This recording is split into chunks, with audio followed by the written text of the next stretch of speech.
निकै राम्रो दृश्य बोल्यो बोल्यो बोल्यो बोल्यो आगो बोल्यो फाइनली सबैलाई नमस्कार के छ हजुरको खबर के छ त खबर आज हामी जाँदैछौँ चरङ्गे खोलामा नुहाउन रमाइलो गर्न तपाईँलाई देखाउने छु जाने बाटो कहाँबाट भन्दा अहिले हामी छौँ श्रीनगर सामुदायिक वन उपभोक्ता समूहको गेटमा छौँ यो बाटो हुँदै तपाईँ के गर्नुपर्छ त सिधै जानुपर्ने हुन्छ अगाडि तपाईँले पुल पनि देख्न सक्नुहुन्छ पुल हुँदै के त तपाईँ जानुपर्ने हुन्छ अहिले यति भयो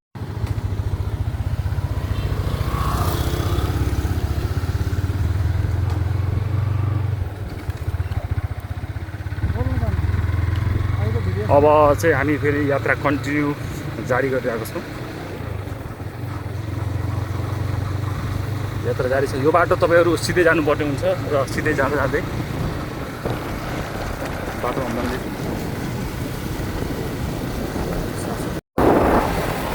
आउने जाने मान्छेहरू धेरै हुनुहुन्छ बाटो कोही ठाउँ अफरोड छ तर राम्रो छ बाटो राम्रो भएको छ पहिलाभन्दा धेरै राम्रो भएको छ बाटो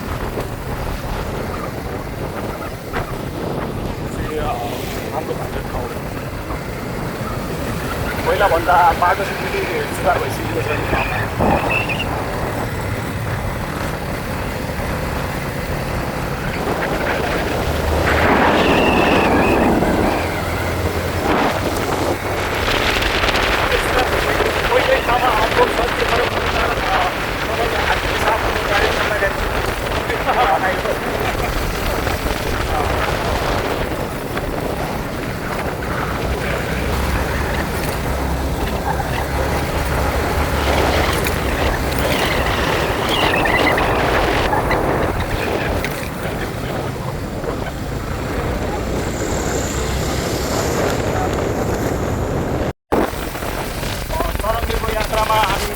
बाइकमा यात्रा गरिरहेको छौँ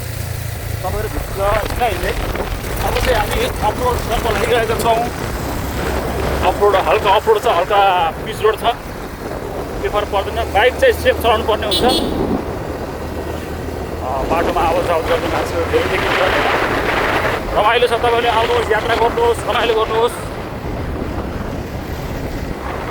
यहाँको हराभरा सिनले चाहिँ तपाईँले रमाइलो गराउनेछ एकदम राम्रो सिन छ चरङ्गे खोलामा नुहाउनको लागि हामी जाँदैछौँ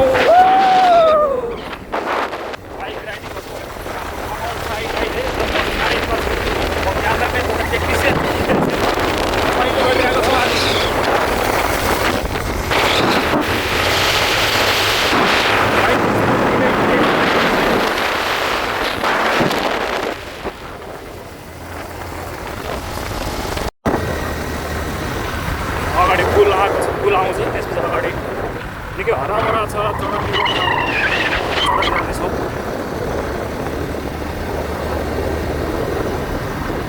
यहाँ अब सिन राम्रो छ त्यहाँ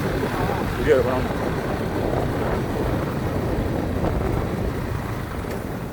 होइन उता अगाडि चोकमा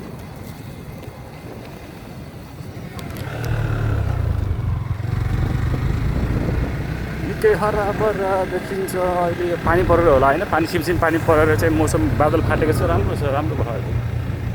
अरूटक्क हामी रोकेर तेल किन्छौँ त्यहाँ अगाडि तेल किन्ने पसलमा रोकेका छौँ चरङ्गे कट्दै जान्छ सुट पनि छ त्यहाँबाट तर हामी चाहिँ अलिक तेल किन्न गएका छौँ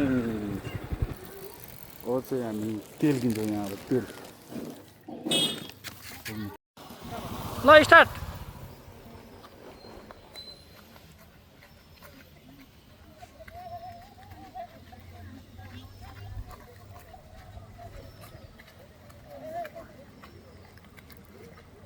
अब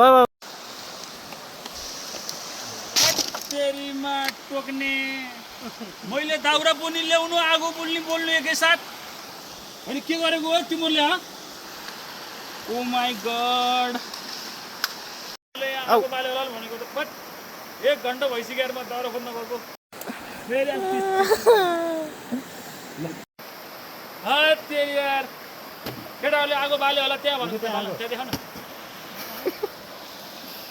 ल्याउन आगो बाल्यो होला भनेको म भर्खर दाउरा खोजेर आउँदैछु यार यता आउनु फोटो खिच फोरहरू गयो क्या धेरै फुल ल हाम्रो फाइनली अब हाम्रो के त कलेज हाम्रो रेडी भयो ग्रेभीसितको कुक मनिष हेर्ने मान्छे भयो राज हाम्रो सम्पूर्ण साथीहरू होइन भिडियोको लागि कुक म भनौँ न कस्तो भइरहेको म फेरि चित्त बुझाउनु नि